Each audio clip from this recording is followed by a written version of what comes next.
સંતરામપુર તાલુકાના ગાડિયા પ્રાથમિક આરોગ્ય કેન્દ્ર ખાતે રક્તદાન કેમ્પનું આયોજન કરવામાં આવ્યું. 26/12/2024 ગુરુવારના રોજ સવારે 9 થી 4 કલાક દરમિયાન કરવામાં આવ્યું હતું. રક્તદાન કરવા માટે રનેલા ગ્રુપ ગ્રામ પંચાયતના સરપંચ ઉમેશભાઈ તેમજ સભ્ય દિનેશભાઈ પલાસ, જયંતિભાઈ ડામોર, પટેલિયા મણીલાલ પટેલ, જયદીપભાઈ, ગુજરાત ક્રાઇમ ન્યૂઝના પત્રકાર સંજય જયસ્વાલે પણ રક્તદાન કર્યું હતું. આમાં કુલ 37 રક્તદાતાએ રક્તદાન કર્યું હતું. રક્તદાન મહાદાન છે. રક્તદાન કરી પુણ્યના ભાગીદાર બનો. રક્તદાન જીવનદાન. આપણા રક્તનું એક બિંદુ બનશે કોઈકનું, આપણા રક્તનું એક બિંદુ બનશે કોઈનું જીવન સિંધુ.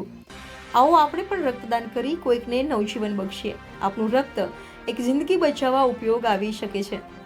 ઉદાર બની તમારા જીવનની અન્ય જીવન બચાવવા આગળ આવો આપણે સૌ સાથે મળી માનવતાના મહાકાર્યમાં જોડાઈ આપણા વિશ્વને વધુ સુંદર બનાવીએ. રક્તદાન કરી પુણ્ય કમાઈએ. તમારું એક રક્તદાન 3 વ્યક્તિને જીવનદાન.